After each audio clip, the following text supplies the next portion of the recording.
Hey guys, what's up? It's Lizzy Jane. We're tuning in to another episode of the XO podcast. This week, we have rising bass producer, guitarist, overall stellar fucking artist. He goes by the name of Evalution. He is from Tallahassee, Florida. Him and I have similar paths because we were both residents, and then we transitioned into this point where we were always making music, always producing, and we stepped away from that residency. And now Evan has like grown so much. It's crazy to see his journey. He has an EP dropping on Subcarbon Records at the beginning of 2022. So make sure to keep an eye out for that. He's had some stellar releases on Bass Rush this past year, as well as other labels. It's really sick to see people like him grow. Such a good guy. I was glad that we could make it happen, meet up at the studio.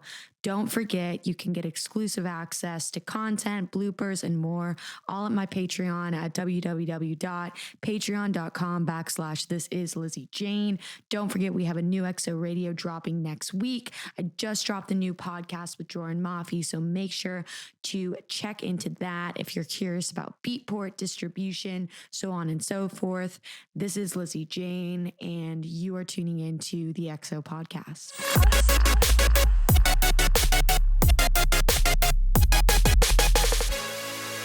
Evan, hi. Yeah. Lizzy, hello. Thank you so much for coming on the show today. Thank you so much for having me. Yeah, absolutely. I'm glad we can make it happen. You just moved to Tampa. Yes, finally. I'm very excited to be back home. It definitely feels good. So you're originally from Tampa? Yeah, so okay. I actually grew up in Tampa. I was born and raised here. Then when I was 18, I went to school in Tallahassee for FSU, so I've been there the last 5 years. And now I'm in like a different area of Tampa, which is super nice. Like my parents grew up in like New Tampa area. Yeah, nice, so now nice I'm in Tampa. now I'm in like downtown Tampa, and it's like super cool, and it's a good change of scenery. It feels good. Definitely. Oh my gosh, I can't imagine being in Tallahassee for X amount of years and then coming back here. And it's changed so much here. Yeah, no, literally so much. There's so much being built like around me right now. It's crazy. Yeah, and it's just like I've noticed the traffic. I've noticed more people. Yeah. When I go down to St. Pete, I look around and I think, okay, none of these people are from here. These people aren't Floridians. And it's cool that we're growing. Yeah. But I just see the kind of end result of the COVID migrations all feeding into Florida, which I totally understand. But for all those listening, this is Evalution. Hello, I'm Evan. He is bass up and coming. I wouldn't even say up and coming anymore. Bass producer, started in Tallahassee, kind of did the same thing as me in a larger sense where you were a resident at every single club on the block for like multiple years. And, you know, now you're on to bigger and better things. And it's got to be exciting releasing on like Bite This. And you've got a new EP coming out soon. Yes. I actually have a new EP coming out in January. I'm super excited. We could talk about that more in a little bit, but it's on a label I've been like working towards for a long time. But yeah, like it feels so good to... Honestly, just like, you know, like that sense of change when you move to a new place and you kind of have like a different routine. You just feel super like motivated and like ready to do new things. And that's kind of like how the last couple months have felt. So it's been super, what's the word, like motivational and like good for me, like creatively, definitely. Sometimes you just like need a change of scenery. And I talk to producers about that all the time because I feel like we've all kind of gone in a rut at one point in the last 2 years with COVID and just moving and all of this other stuff. So a change of scenery can definitely help inspire that like creative flow to keep 100%. On going. And you've always had that like kind of bass wonky sound, but you've had like such a history establishing yourself as like playing guitar, doing the live performance, partnering with the DJ thing. And so did that come from just like your development period in Tallahassee or were you always in a band? Like tell me about your background. Yeah, so I like grew up playing instruments. We had a band room like in my house, literally in my garage. Like my parents. Did too. The band room. They built us out like a whole band room. Like I have a brother who's 2 years older than me and he played drums. My oldest brother, he's a DJ as well, but he used to play guitar. So like we would all just jam together. And that kind of like established it for a little. Like I played in a band in like middle school with homies. I did theater in high school. So like I loved like singing, jamming, performing and all that stuff. And it was like around the time that I moved to Tallahassee, I started doing like acoustic stuff. And that was like how I kind of got my start. Like I would play loop pedal shows. Like, yeah, where I'd like beatbox and sing and play guitar. Yeah. And that led to like DJ gigs at the bars. And it was like after DJing for a little bit that I was like, I really want to make my own music. I just got kind of like tired of playing the same records every weekend. And I was like, yeah, I should try to do something different. The same thing happened to me at Ritz, where I remember I came in and it was like, you're going to kind of like audition, or we're going to like try you out on a day. And then the GM there basically said, we know you make bass music and we know you want to be on this night, but we want you, but you have to do the house stuff first. And I was like, okay. I was like, all right, I got this. I was like 19. I was like, all right, like totally cool. And then I just remember playing, and then I eventually got moved to Fridays.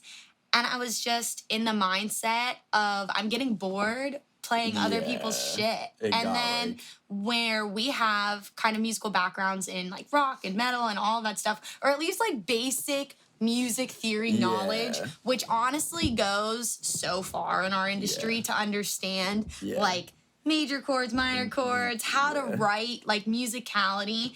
And it's just learning the DAW. Like learning the DAW was my biggest obstacle. 100%. It took me, I definitely had Ableton like on my computer for a good year before I even like knew like what was going on. And I would just like occasionally go on it. I would get super frustrated, and then I was like, nah. And I like could not get it for the life of me. Yeah. And it felt so good like when you can finally like hop into DAW and like put something in there that like you can think of. Yeah. Oh, absolutely. Like the fluidity of you being able to hear something in your head and then execute it through the DAW. It feels so good. It's definitely something that takes time and patience. And that's why, like with my students, I'm basically just like, hey, there's a lot of people who don't even understand notes and understand music theory. But if you can just understand like the basic grasp of it, it's going to make it so much easier to translate in the DAW. Because there's like, you know, there's like one thing understanding how like to write a structure or understanding how to layer correctly or do mix sounds. But the musicality of it, which is what I feel like is a little bit stale right now, is hard because you know, writing like a, you know, either writing with lyrics or writing with a hook or chorus, and you just, I like think of that song that you just released with Stellar, the Florida sound, where there's like this element of musicality to it that's not just like every other thing you're hearing being released. That actually like that reminds me of another point about like the music theory thing.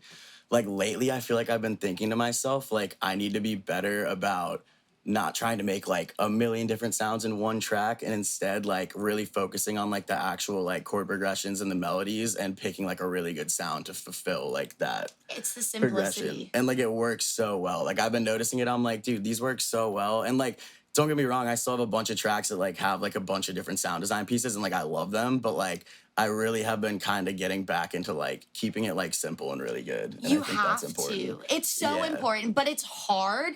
It is a difficult task to stay simple. Because you're trying to like like you have to always like outdo something. You're always trying to like, And you just have to understand sometimes, like I use Peekaboo as the perfect example whenever I talk to like other producers or students, and I'm just like, dude, he like doesn't use MIDI. He doesn't sound design. He resamples. And I would watch him when we were on tour. He's like putting together a song like in one session backstage. And it's wild, but it's all about knowing where the elements fit in like the sound spectrum from like a mixing standpoint, and then also just keeping it simple. And his shit bangs. And that's why when I feel like you approach a simpler kind of arranged song with fewer elements, it's going to sound cleaner. You can get it to push into the master louder. 100%. Yeah, it'll always sound way cleaner. Also, how was your first tour? I need to hear about that.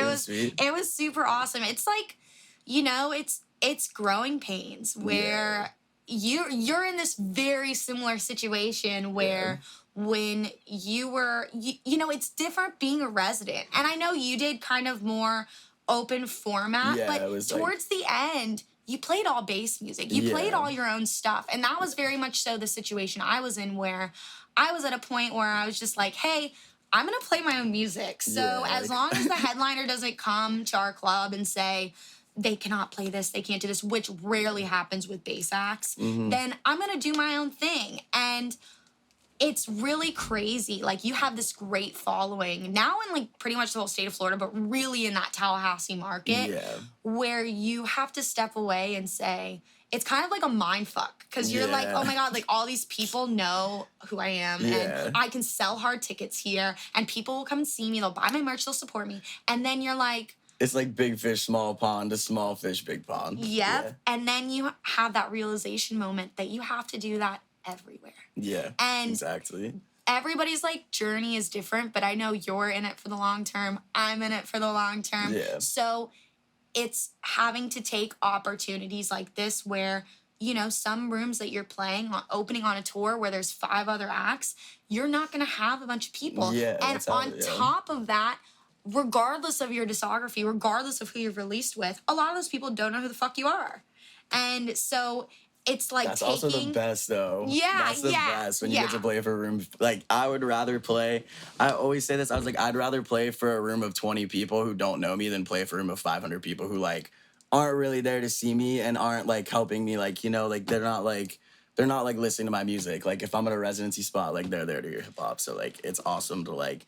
Those moments feel great, like, even when you're, like, playing for, like, a small amount of people in a new state, like, it's the best feeling ever. Which is even what, like, happened with Ritz, where we were at the position where my team at the current time was explaining how, like, these talent buyers from Insomniacs and these talent buyers from here were interested in me because I have a strong market here, but why would they book me for this price when everybody can come and see me for free? And then you're dealing with people who all wear your merch, who really support the fuck out of you, who still is like the strongest fan base I have today, but they can see you every week and they all know who you are and you know who they are, and that's kind of it, and that's a wrap. And it's like, how long do you stay in that position where you don't want to jump the gun? Because we've all seen people who have jumped the gun and they've taken a step backwards, and you don't want that to happen to you, exactly. You know? Yeah. But I think the number one priority in that is making sure you are releasing music or doing concepts like the mix that you just released, which is the Darwinism mix, right? Yeah, no, I was super excited about that.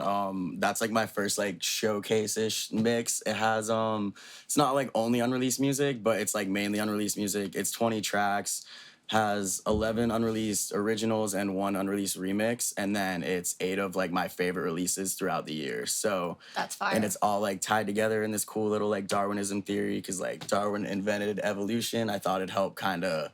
No, it's on brand. I thought it would maybe help people not say like evolution or evaluation. I was like, this will help a little bit. That? So much. Oh man. I literally get evaluation like so much. I was like, this might like help like a little bit if you hear evolution and like Darwinism. Evaluation. So many times. Oh my God. So many times. I'd be like, oh no. Oh no. Honestly, that was Your kind of name like. Isn't even hard to pronounce. There's hard artist names to pronounce out there. Yeah, I mean, it's literally just the word evolution, but with an A swap for the O. But like, it kind of throws people for a loop sometimes, I guess. But yeah. No, but that's like dope. I remember looking at the track list and I was like, damn, okay. But like, you have a sound and you've always had this sound that like you've wanted to chase, whereas the position I'm in right now is very much so where I feel like I'm given the first opportunity to do with my project whatever the fuck I want to do. And I will like never leave bass music, but I'm definitely ticking a lot more towards like that Ophelia kind of melodic bass with like my last few releases, because it's like singing, I can add live elements really easily. Like we've had the discussion about like adding my bass guitar and stuff like that. So well, yeah. So it's cool, and it's so interesting walking away from something where you're so established and being like, okay, like now I have my chance to really do what I want to do. Yeah, it's like, it's definitely scary, but it's also super rewarding at the same time. And like, it feels good, and I feel like it really like motivates me, if anything, because like I don't have like a consistent schedule right now. It's kind of just like I take bookings as they come, and that's how it is. And like, it's scary at times, but like it's also, it feels really good, and it feels really good to be like independent and on my own and not have to like rely on like that weekly residential system and like having a boss and all that. So. Oh, definitely. It's a whole different ballgame, and it's definitely like an uncomfortable growing pain, but that's how you know that you're growing, when you're uncomfortable as fuck. No, exactly. When did you know it was the right time to be like, hey, I'm like not taking a local billing anymore. I'm not going to do the resident thing. Did it just co-align with you moving, or were you like, I can't do this anymore? It was like a little bit of a mix of both. Yeah, yeah. No, I was in that position for literally a year. I would come home and I'd be like, Wes, I want to leave. And he'd be like, you're not ready yet. And I'd be like, Wes, I want to leave. And then it just came to the point where like we were out of COVID. We were dealing with, you know, because what a lot of people don't understand is that when you're touring, you are having to pay for flights. You're having to pay for hotels sometimes. It's not always hotel ground and rider. They're never going to cover flights. And the bigger the opportunity, the less you're getting paid. And like, that's the truth. Where with the residencies, you know, we're not making much, but that shit goes right in our pocket. It's consistent. It's consistent. It's financial stability. It's not much, but you're not losing anything from expenses. Where if you're getting paid a few $100s for a tour date in Chicago, you're not making shit. No, you're not making anything. Like, that's kind of like, honestly, the way I'll see it is like, when you get those like headline bookings by yourself, those kind of like balance out. So like if you it's like if you take like a couple of like the lower billing slots when you're like opening up for someone, but you know you're playing for a huge audience because they're selling out that room. It's that balance. It's like I'll happily take less money as long as like I'm taking a couple headline gigs to balance that out, and then it all comes around and it works. Yeah, because if you can take the 2K headline gig, balance out the few $100, $1,000 person room, that's how you kind of balance it out. And I think also because of COVID, a lot of us realized that like we have to have multiple sources of income, like no matter what, because it not only is it like I don't even live off of what I make from touring with like Lizzy Jane, like that goes right back into the project. Like maybe it'll help me here and there, but it's like not an inexpensive ordeal to have a project and grow a brand and grow your music. And with social media nowadays, it's like a pay-to-play deal. Like sometimes you are just like spend money to make it. It's crazy. And you and your manager have been together for a long time. For a little bit, he was actually like unofficially just helping me like during COVID basically, and just working with me. He was sending my stuff to like different outlets, and he had like connections that he was lining me up with. So like that helped a lot.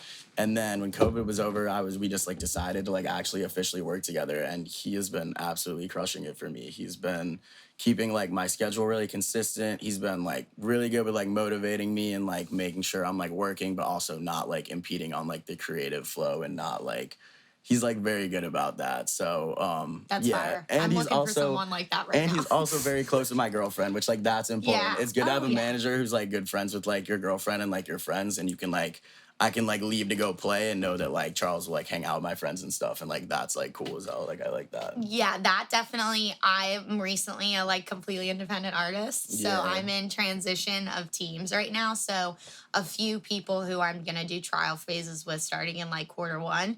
Like like I want you to be my boyfriend. We kind of, you've been with your girlfriend longer than I've been with Wes. It was 4 years like a week ago. But I'm about with 3 years with Wes. So like when you dated someone for that long, it's important for them to be included, because I just think about shit that I saw on like Twitter this morning, and just like all this drama we see all the time, and you know, they're just like fuckheads, and there's like a lot of them that just really, you know, everyone's like the star of their own story, and they're just like not gonna look out for you. People are scummy, unfortunately. Not everyone looks out for everyone. And it's like with your significant other, I think that's something that we have that's like a privilege, where our significant other, like, they're both not involved in the industry, which is fucking A1. If I can give any dating advice to any up-and-coming artist, don't fucking date someone in the industry. Yeah, literally. And they want the best for you. Like, your girlfriend wants the best for you. And, like, what happens is that sometimes these people who,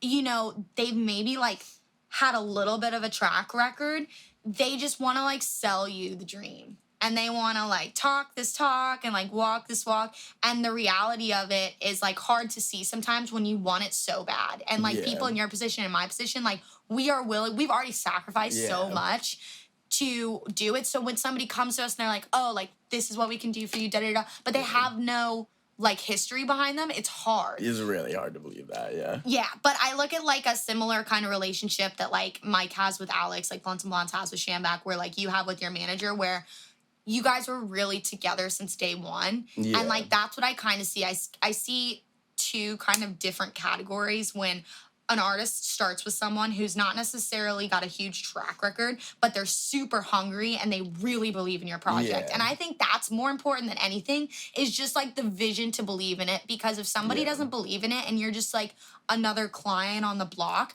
you're not going to get prioritized. Yeah, it's like cool to be repped by bigger people, but like I'd rather be with someone who doesn't have a track record and them putting 100% of their time into me than someone who's going to like kind of brush me off and help out the bigger guys and not really put all their effort into the project. Because like at the growing stage, you need to put 100% effort into a project. Or like run all their other artists in circles where like the little guys are doing things to help out the big guys and the big guys help out the little guys. And it's like, it's worth it sometimes with some opportunities, like a touring placement or this and that. But it's like long term, do you really want someone who's just bargaining your shit to get other people other shit? And that's exactly where the discussions I'm having with people now is more so like, hey, like, you've put in your time, you've laid the bricks, you know, I've done my stuff, I've laid the bricks. Like, I need somebody who's passionate about what I'm doing and where I'm going. Because that is 100. Yeah, like, no, definitely. Most important on anything. And someone who's going to, like, this is not a business you get into for the money in the first 10 years. Not at like, all. whatsoever. Yeah. And, like, you want them to be working when they're not necessarily going to get paid because they know it's, like, for you, for this opportunity as like a team. And they like know that it's gonna pay off eventually and that like motivate, No, 100%. Yeah, it's wild. And it's so important to have a team too. And that's why like everyone's journey is different, but long term, I feel like the best advice is just to trust your gut and really evaluate people. Cause it's so hard with how the internet works now. You can have these like relationships online. Yeah, that is kind of crazy now. One thing that really bothers me about Twitter is like how accessible it is now to like directly talk shit to artists that like, I hate seeing that. And I'm just like, one, why would you ever write something like that online and have your name tied to it? That's like so embarrassing beyond belief. And like, it's just so messed up. Like, I hate seeing shit like that. I'm thinking about the trivecta thing that I saw the other day. Tallahassee in like a nutshell. I didn't even think about that. You're from Tally, so you get it. And it's like total, probably, I mean, I wasn't a sorority, but probably total sorority girl. Yeah. That's like just not clued in the least. The funniest thing was there was like some frat kid who was literally complaining about saying he was playing too much D&B. Trivecta doesn't play D&B. He literally responded and was like, I literally didn't even play any D&B this entire weekend. I was like, you guys don't even know what you're saying and you're trying to talk shit to people. Like, and it's so hard. And that's why artists feel like they're pushed into a box. Yeah. That's literally, and like Sam is one of the most talented people I know out there. Like, period. And like he does similar to you where like you play your guitar, he plays his guitar, but he goes through this like a range of motions and it's like a cinematic thing. It's like an adventure. It's a lot like Swarm, too, where they all have their own things, but their followings are like cult followings. And that's what you want as an artist. You want people. You want people showing up and to make that tent fucking collapse at the festival. Literally. And it's like, I would rather have a smaller fan base of fans who act like that than a room of people that just want to hear 150 dubstep over and over again for an hour. And they don't give a fuck about you. 100%. That's the worst. That's something like I've been trying to adjust with more too because like I don't like to just make 70 to 75 BPM. Like, I don't make that stuff. I've been writing a 90 BPM all over, like, halftime. Yeah, like, my next EP has a 90 BPM track on it. It has, there's an 80 track on it. There's literally, like, a really slow, like, jazzy track. It's beatbox, too, actually. I can say that. Fire! Yeah, so, like, it's, like, slow, but, like, I feel like sometimes, like, it's, like, hard to play that stuff in, like, a live setting. And that, like, bothers me, but I also know that's, like, part of the game right now. Like, when you're small, it's hard to play, like, whatever the fuck you want. Like, sometimes... When you're a resident, it's hard to play whatever the fuck you want. But it is. And that's, like, what I went up against with the TVBOO tour, because I was, like, a last-minute add to the tour, and I remember talking to my management at the time, and I was just explaining to them how I was going to do my own thing. Yeah. I was like, I'm getting half an hour to 45-minute sets, and I have enough music of mine to fill up that whole entire block. So do I fit with Peekaboo's sound and Maya's sound? No, absolutely fucking not. But there's gonna be some people in the room that fuck with that. Yeah. And that's like all that matters, because that's how you're gonna build. And if you just go there and you play the same shit that everyone else is gonna be playing for the rest of the night, you're just another person. So you might as well do your own thing and have people. You're never gonna please everybody. So you might as well just do what you wanna do. Especially nowadays. Oh my God. Everyone always has something to say. And what's sad is that I thought when we made it through this, like, we remember how bad it was. I remember talking to Mike here for 420 of 2020. Yeah. And 420 of 2021. And you know, he was getting attacked. Like, he was getting drug on the floor, like you're going to your fucking rave. And it was really fucking shitty. I felt so bad for the kid, because mentally that would fuck me. And you know, now nobody says anything about it, which is fine, but I really thought that whole concept of like the canceling and the talking poorly was going to go away when people had the opportunity to go outside. Like, and it hasn't. It hasn't at all. If anything, it's like getting worse too. It's like, it's bad. Yeah. It's so shitty. Like, it's so sad. That's also like a really fucked situation, because Mike, anyone who knows Mike knows he's like one of the most wholesome fucking people in the world. So like that's fucking trash. Yeah, yeah. And it's like, I've had conversations with promoters, purchasers on all ends now of like the country, and they were just like, the people who took the gigs during times where no one was taking gigs are the only reason why we're open. Yeah. So literally, that's like another topic of conversation. This is literally why I have podcasts, so people can just leave shitty comments. No one has to go back and forth. But that's another topic of conversation that no one wanted to discuss. No one wanted to discuss that Florida was wide open. No one wanted to discuss that there were 50,000 people in town for the Super Bowl. It's all like fucking, you know, and to see things continue on, I'm just like, society is ending.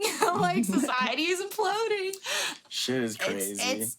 It's pretty wild. But it creates for good art. Like, I think a lot of people have put out some really forward-thinking shit. Yeah.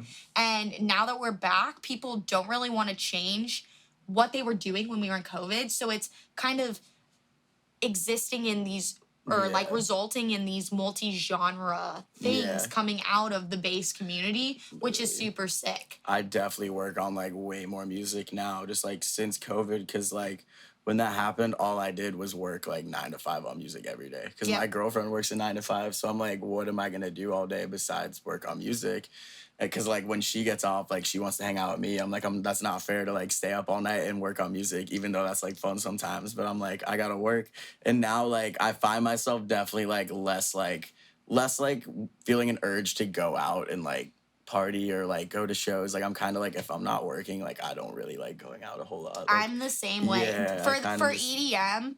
Unless I am playing or there's like a homie in town. Yeah, if there's like a homie who comes to town, that's like the exception. Yeah, I'm like, we'll go to a show. That's the exception. Then you will not see me there. Now, you give me a rock show or a metal show, I'll go to those. But I haven't been in a long time, but like those are the kind of musical experiences that I really enjoy. And that's why implementing like live elements is like huge on my like 21 to 2022 kind of transition, because I feel like that's the future of EDM first of all. No, that stuff definitely pops. At least like, I don't know. I mean, we play instruments, so we're probably a little more like gravitational towards it. But it's like, hard because it's a party crowd. Yeah. So sometimes people are like, what the fuck? I'm not at a concert. Yeah. Like da-da-da-da. But like at least for me, like I know if like I'm going to see like a DJ or even like, I mean, a band as well. But like if I'm going to see a DJ and I see someone like whip out an instrument, like I'm instantly gonna be like, okay, this is cool. It like gets me into it like more. I don't know why. It's just like I'm like, maybe it's just because I play an instrument, but it just makes me like more into it, I feel like. So that's I see that becoming more of a thing. But like, that's the demographic like you're appealing to. So like those are the people you want to captivate, and it just makes for like a more interesting performance. Yeah. And that's where I had found myself when I talked to you like midsummer. It was right after I left the residency and I was like, okay, I'm gonna like use the next 6 months to start figuring out how I can do this properly, whether I want to predominantly use my keyboard or my bass guitar. Yeah. And because I was just getting bored DJing. I was like, I'm literally bored unless I'm like hitting my pen, which results in me getting way too high. And then I have to leave the venue right after. I just get bored. And I'm like, I want to be like stimulated on stage. Yeah. Like I want to have more of like these live elements. I feel like it's like that feeling of like, it's like the nervousness and the rush of I could mess something up. Because I feel like DJing at this point to us, it's kind of like riding a bike. Like it's not. I only put my headphones on so I don't get DMs. I don't even touch my headphones.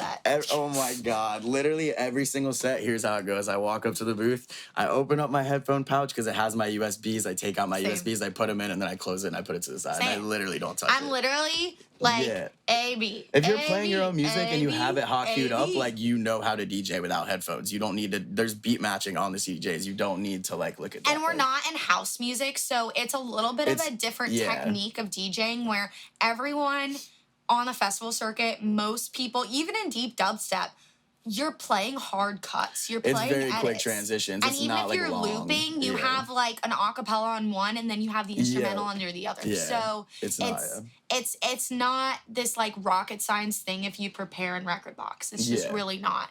But tell me about the EP. I want to know about the EP. So is this an end result of COVID? Yes, actually. I made these tracks during COVID. I actually told myself, I was like, I'm going to make an EP where I make a track a week. Because I felt like every single EP I made... That's what I need to do, man. I can't finish music for shit right now. Besides the Christmas EP, I'm like, I can't fucking finish music for shit. So I was literally like, I want to make a track a week so it sounds super cohesive. Because usually, like, I'll just make tracks, and at the end, I'm like, okay, these sound good together. Like, I can make them. Like, yeah, I kind of put some thought into it, but I was like, this one, like, I really want to do this, like, back-to-back. So it started off, and I made 3 tracks, like, a track a week. And then I was like, I kind of want to make this, like, a little bigger, because I made 3 tracks that were like 75. So then I was like, let me make some more funky stuff. I was like, I made a 90 BPM track the next week. And then the week after that, I made Beatbox 2. That's like a super chill track. That's actually the last track on the EP. And I brought back Schemato for that. He's the man. That's the sax player. Fire. Okay. So I'm super excited for that. It's also like really fucking crazy for me to like listen to that song because like Beatbox 1 is like really old now. Like I put it out only like a year ago, but like I made that song probably 2 years ago. Yeah. So like to hear Beatbox 1 next to Beatbox 2, like it literally gets me so excited. I cannot wait for you guys to hear it. Yes. But yeah, so I have a 6-track EP coming out. It's gonna be called Momentum, and it's gonna be dropping on Subcarbon January 14th. Woo! Way to start excited. the new year out with the fucking I'm so bang, excited. dude. The Subcarbon family seems like really close, and that's like I feel like that's the advantage point to releasing with labels where like they have awesome curated events and they have like these other things that like open these doors for you, and it's right down your alley of sound. Like you couldn't fit in with someone like you're a little bit too, I feel like boppy for like Wakan. But you're not like dubstep. No, so you fit in that niche. It's literally like the exact type of people I want to be like playing for because they all love like that like reggae like instrumental vibe. I was literally just about to say that I could see you doing shit like long term with like reggae bands and like stuff like that. Where that was like literally what I was inspired by. Like when I started, like my really big inspirations were like Boogie T and Ganja. Like I remember seeing Boogie T while I like opened for him, and that show like literally like changed my life in like 2018 January. Yeah, that was like the moment that I was like, I'm making music. Yeah, I mean, and then I definitely kind of like I shifted away from like that dubstep style into more like the bass stuff, similar to like how like Blunts, like TVBOO, like those people started inspiring me. But like I'll always have like the musicality of like the tracks I make will always kind of be like grounded in influence from like people like on the Ganja side of things. Cause it was very like. And they all have live elements. Yeah, 100%. And that was like what really got me like into that stuff. So it feels really whole circle. Full circle. I've been literally sending them music for like 3 years now. Like I pulled up the email thread and like I sent them tracks in like 2018. So I was like, this is fucking that's crazy. A good kind of takeaway for people listening because it takes a minute. Yeah, it takes a minute. It's actually crazy. I was talking to my girlfriend about that because I probably went like a good like 2.5 years after making music before I had like any good news. Like I would send shit out to every label, never got anything. Then like I think I had like one thing of good news when like Powerhouse took one of my songs. That was like the first label thing. I remember and I was that. like, yes. And Powerhouse fans supported me since day one. They're the shit. Dude, They're I the was shit. so excited. And then I was like, now it feels like literally every other fucking month, like I get an email and like I'm signing a track, and it feels like it's crazy because it feels like it's all at once, but it's also like I've been working on these songs for like 3 fucking years. You don't realize, yeah. Yeah, like it didn't just like happen, but like it's crazy like how often I'm like getting news now. Like I can't really believe it, but it's just it's crazy when you have like labels hit you up and they're just like, hey, do you have any music? And you're like, wait, what? It's like the greatest. Like, oh wait, I'll go write music right now. Like I'll go Thanks finish for the something motivation. right now. Yeah, I'll do that right now. And it's a long journey, and people just talk about from the consumer side of people showing up and where did they come from? They came from nowhere. 90% of the time, they've been working their ass off for like 5 to 10 years. Yeah, no, literally. That's actually not to like relate like a pop like thing, but like that Olivia Rodrigo girl, like everyone's like, she just blew the fuck up. But, no, like, she didn't. No, like she's been doing this shit for like years. Like it just takes like one like really big project like that for like to put you on the map. Bro, that's crazy. When I told my girl that he used to be a dubstep producer, she was like, no. I was like, he used to make Jersey, like dubstep, some like people trap. don't even know of that like, era what? of him, which is so crazy. I used to play all those tunes. I still play some of his IDs that he never released, like in my sets. And he's also like the perfect example of someone who worked at a craze in that Jersey-based trap era.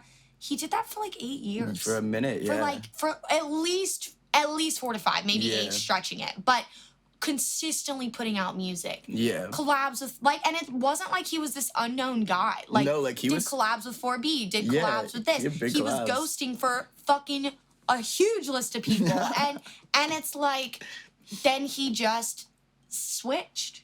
And sometimes it just takes like a fresh look at things. You step back and you're like, that's honestly, that's like the craziest. Like Billboard, like number one. I love like, when I like see someone that I like don't know personally, but I'm like, that just made me happy as fuck. Like, I remember I read his post. Everyone in Florida is just like, dude. That shit made me so happy. I remember reading his post. I think it was a post his manager made. Like, it was like back in like November, but it was like right when he got picked up by UTA. And it was like, it was like a long ass post, but I remember the last line in the post said, everyone who closed the door on us, we're coming back to like sell out the whole place or some shit like that. And I was like, dude, like it's crazy to see like how many no's you get before like you get that. He's been told no. Yeah, like so many. That shit's so times. Inspirational to see. And it's crazy because you always like, my thing is that like having an outside group of people that are not involved in EDM is really important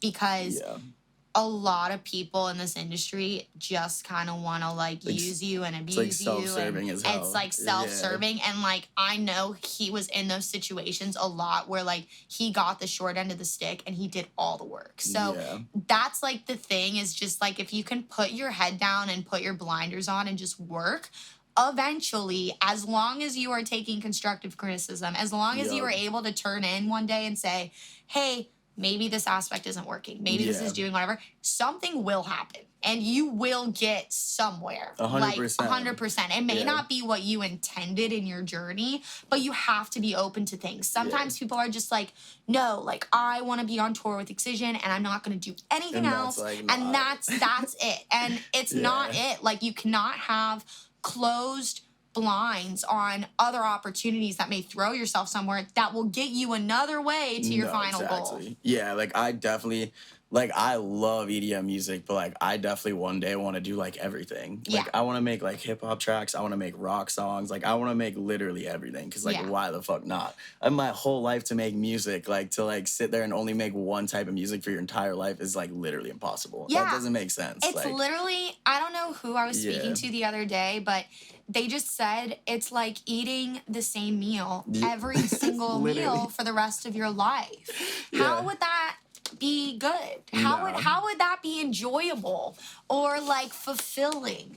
And that's the one thing that like I don't really like about this genre, where people are getting better. Yeah. People are getting better, but it's really hard to break that mold. They're very hesitant to change. Like even the DMB thing, which like that's such a great debate right now, even though like, dude, the second I heard a drum and bass song, I was like, I fucking love this. I've listened to drum and bass for years. I don't see how people who like bass music don't like drum and bass, but it's like really common because like they're just very, like a lot of people in the bass world only like bass music, which like, I get it, but like there's a lot of music out there. There's a lot of music out there, and like, and you know those people can listen to like radio music and like hip hop and pop because like it's in the world. You can't not listen to it. So like if you can listen to non-EDM genres, then don't be so like closed-minded in EDM world. Like listen to like other electronic genres. And dubstep didn't even start in the United States. Yeah. So like from D&B coming from overseas, I'm just like, do you even know the history of dubstep? Do you even know that?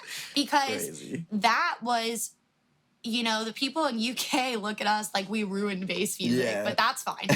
That's fine. But it's just become this like monstrous thing over here. But exactly, I don't want to make the same thing forever. And that's why I kind of just look at these like niche scenes, and I also look at the people involved. And I'm like, do you want to be a part of these people? Do you want to be a part of this? Do you foresee yourself growing and maturing and being challenged by people around you? Yeah. And I just feel like we exist in the only genre where you can succeed and literally not be a musician and not know a single fucking thing about music. And literally fake it until you make it. Literally fake it until you make it. It's honestly the craziest thing ever. Like I remember having, I don't even know who I was talking to about it, but I was like, yo, like being ghost produced is like the equivalent of like me like hiring someone to be a doctor and then slapping my name on the practice and being like, come see me, I'm a doctor, and then putting someone else in the room. I couldn't live with the guilt. Like, my boyfriend always knows when I'm lying, and he'll be like,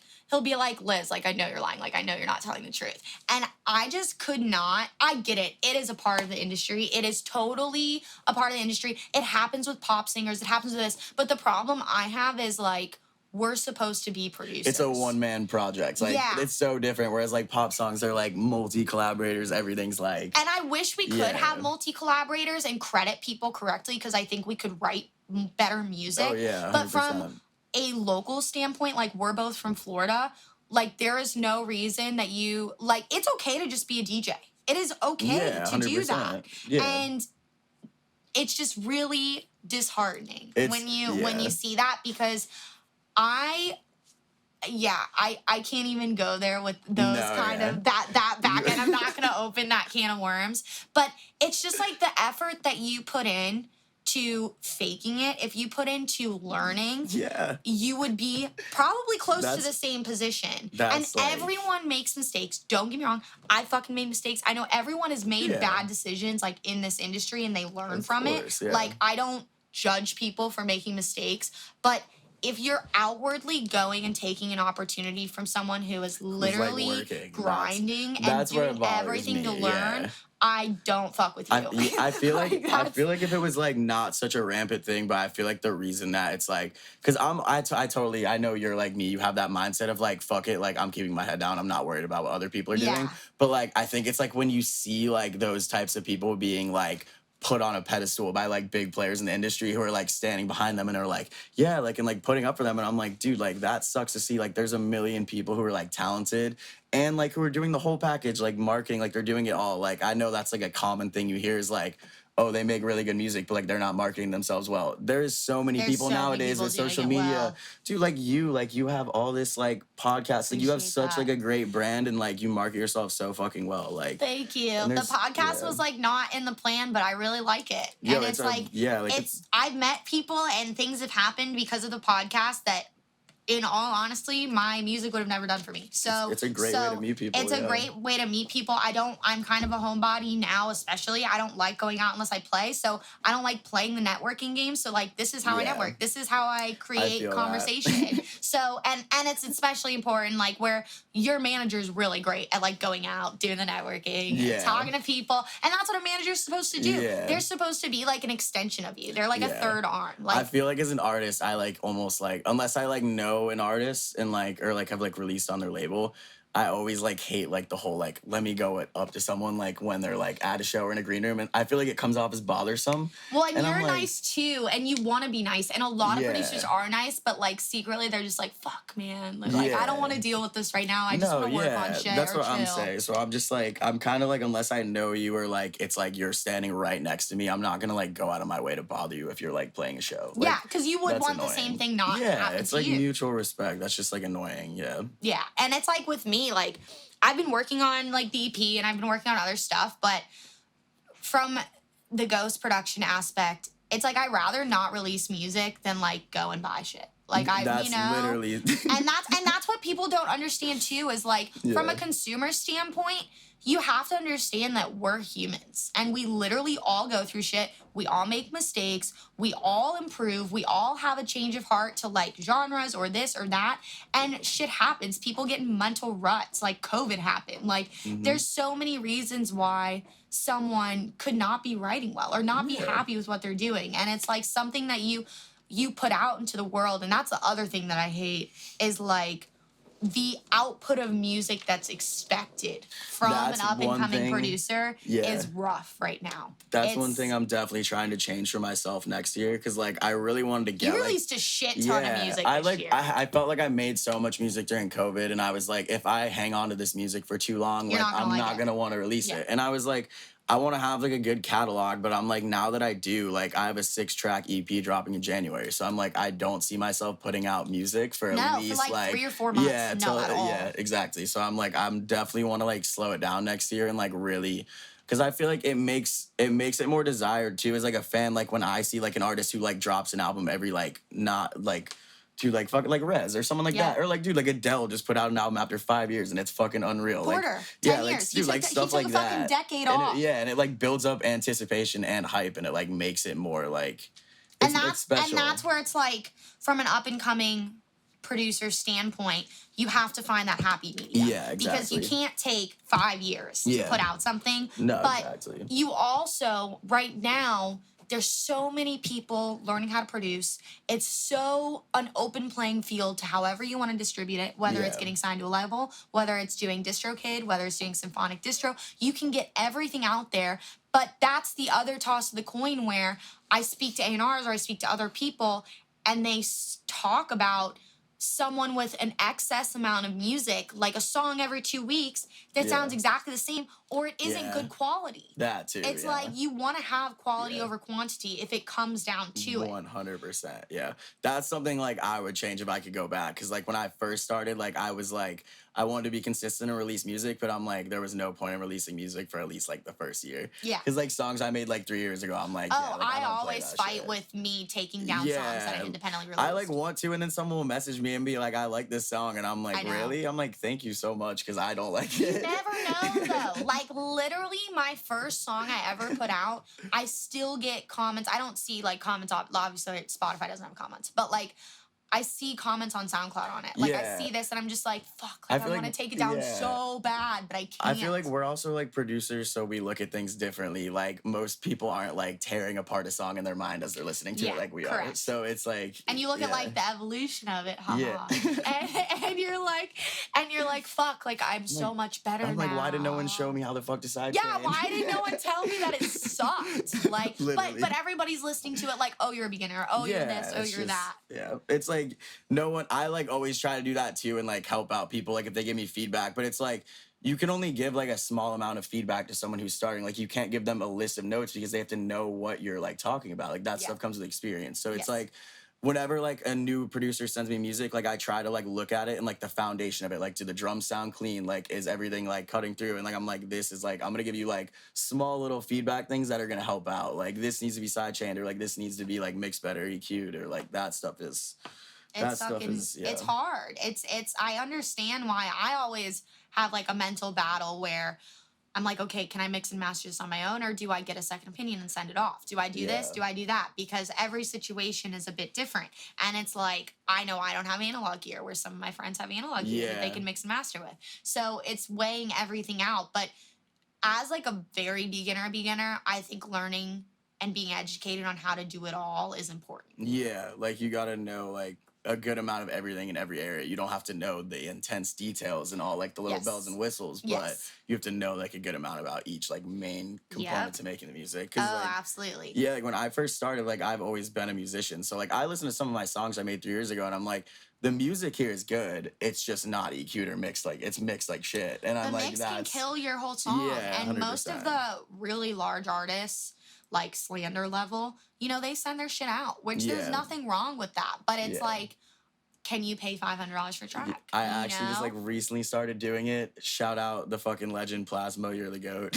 Oh, Mikey does your stuff. I feel like Mikey told me a long time ago he did like one of your tracks and it like slapped. So he did them for like a year, and then I was like, yo, I'm moving to Tampa. Like you gotta just teach me how to do this. Yeah. Especially like he's busy, so like it would take a little bit to get it back. And I'm like, so I started doing that, and I was like, I realized how much easier it is to make music with a master plugin on, like from the start of making a track. Oh, yeah. Well, you're building like, into the master. Yeah, and I used to like send him stuff and I would always like need tweaks and be like, this needs to be changed. And then I was still do that. I'm always like, and I'm like, if I can hear these bass parts like with the master already on, like I'll know that like this is too harsh or like this needs to be cut. And Mikey does he have a long chain or does he just do like a saturator and a limiter? It's so fucking simple, yeah. Well, I don't know if I can give it out, but... Yeah, no, that's fine. Because it's usually... I can give it to you, I usually see people, they either have like a huge chain, literally, which you have to build into, because if you don't, you're gonna slap it on there and it's gonna be way over compressed, way over whatever. And that's why I tell my students or other people like all the fucking time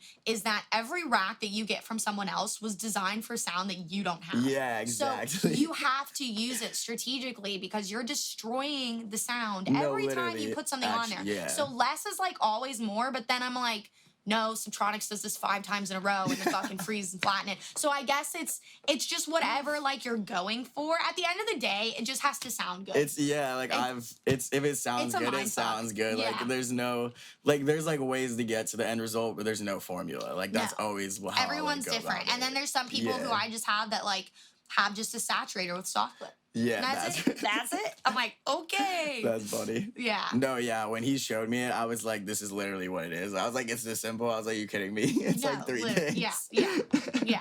And that's how he does all of his shit. That's how he finishes his tracks so fucking quick. Yeah, no, it sounds really quality too. Like I love it. It's like I've had a lot of different master people like over the years. So like I'm like really happy now that I can do it on my own, and I'm like super happy with the way it sounds, and like now I know how to like work with it and have gotten like used to it and like really in the flow. Like I feel like I used to have to really like get a track done and I'd like check it like 500 times in the car, on a phone, on everything, and be like, this is good. And like now I feel like way more confident being like, okay, I know it sounds good in my headphones right now and I can tell like it's gonna sound good. And like that's the best feeling, being like, okay, I don't have to like sketch about this. Yeah. I still do that, and I feel like it's I mean I do it all the time. I hate it because like it'll sound good in my headphones, and then like I'll listen to my phone and I'll be straight, and I'll go to my car. The car is always the one where I'm like, fuck. You know what's weird like, too? This is great. I recently noticed, well, because I mean, I kind of knew, but like I didn't think about it. SoundCloud like compresses your shit. Yeah. So like I've like had a track that SoundCloud's always louder. Yeah, I've literally had a track that sounded so good on like my monitors, my headphones, in the car as well. And then I played it on SoundCloud on my phone and it sounded weird. And then I just literally sent the track like to my phone via text, listened to the wave, and it sounded fine. And I was like, this part sounds off, like only on SoundCloud, and had to like cut like something on it, and I was like, yo, like really? That's wild. Yeah, like little things like. Well, it's like for that too, where a lot of beginners I see kind of like format their songs like dynamically for SoundCloud because it's louder, but then they don't realize that when they put it on Spotify and Apple Music, it's just compressing the shit out of it, and you lose all of your dynamic range, and it doesn't sound good. No, exactly. And it's just it's a journey. It's a fucking learning process. No, literally. Always learning. Like, even, like, tracks I made, like, 6 months ago, I'm like, why did I do that here? Even though it's done, I'm like, I could change that. But, like, it's, like, shit like that. Like, there's always growing. Every single time I make a song, I feel like I'm better than the last song. And that's, like, important. That's the only thing that matters. Really, and that's why... Like, I get it. Spotify fucking sucks as a company. Let's just put I don't know. Maybe I should fucking say that. I'm gonna beep that out. But, like, they're not fair to their artists. Let me just put it that way. They're not fair to their artists. They're not owned by artists. They're owned by a corporation and a guy who's business savvy, which is totally fine. I totally get that. But that's why I think it's cool to look at the Spotify rap numbers. Like, I totally get people not wanting to post them. I totally get X, Y, and Z reason. But to see improvement every year. It doesn't matter about the number to me. It matters about like, oh, holy shit, I quadrupled my numbers. I doubled my numbers. Like anytime that you do that, like you know that you're doing something right. That is cool. I love all like the little stats too. Like when you see like how many people added to playlists, you're like, what? Yeah. Like that's crazy. I had like 12 playlists last year, I think. Yeah. Literally, no, I was the same. I remember I originally like looked at the number. I was like, oh, I don't want to fucking look at this. I haven't released music in 3 months. I was like, fuck.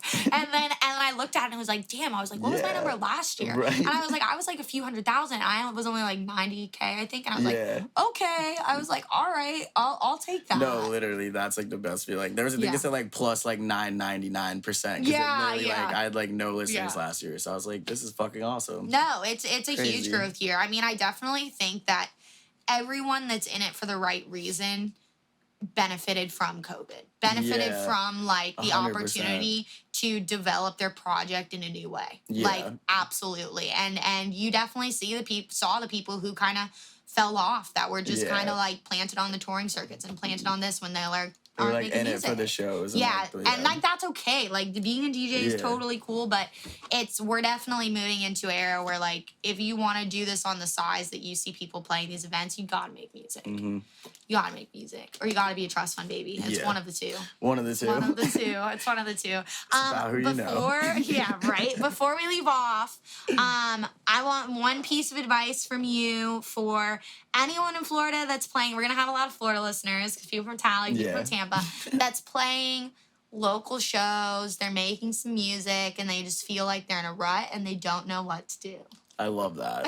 Okay. I know that's a little bit tricky, but we've both gone through that. So literally just like, don't change your vision for someone else. I know there's like many times where I felt like, oh, I want to fit in with this, or like I want to be doing this, or like in this conversation, but like make people talk about you, keep your head down, and if you keep working, like they will, like it'll happen. And don't get discouraged when you see like X, Y, and Z frat DJ getting all the cool bookings, because I promise you that's not going to do shit for them. They're not making music. So focus on making music, keep your head down, and that's basically what it is. Like that's really what's important if you're trying to get into like this type of scene. If you want to go the DJ route, that's also totally cool. But if you're like trying to make music, make it. Consistency is key, and it's very important. Yeah, and just time and patience, not getting overly frustrated. No, 100%. It's literally just time, consistency, time, patience, having like a strong vision, and like if you change it, that's okay, but don't change it for something else. Yeah, change it if you want to. Like definitely, like it's cool to adapt, but don't do something because like you feel want like to fit in with this you're being trend. Pressured. Yeah, because like if you're following a trend, that shit the dies moment the that fuck you off. master it,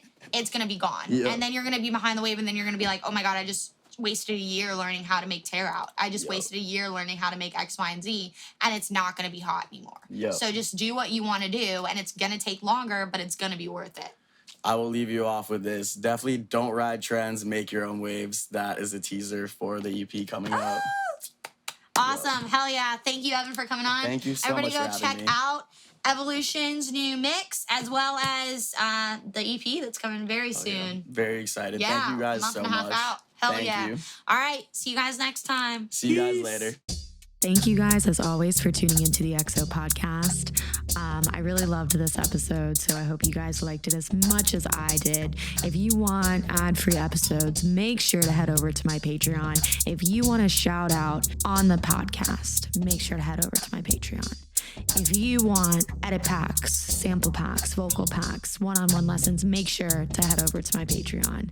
My girl, Remedy Montreal, multi-genre bass producer, did a guest mix for XO Radio this week, so make sure to click the link below and jam out to that. I hope you guys have a wonderful rest of your week, and I will see you fuckers next time.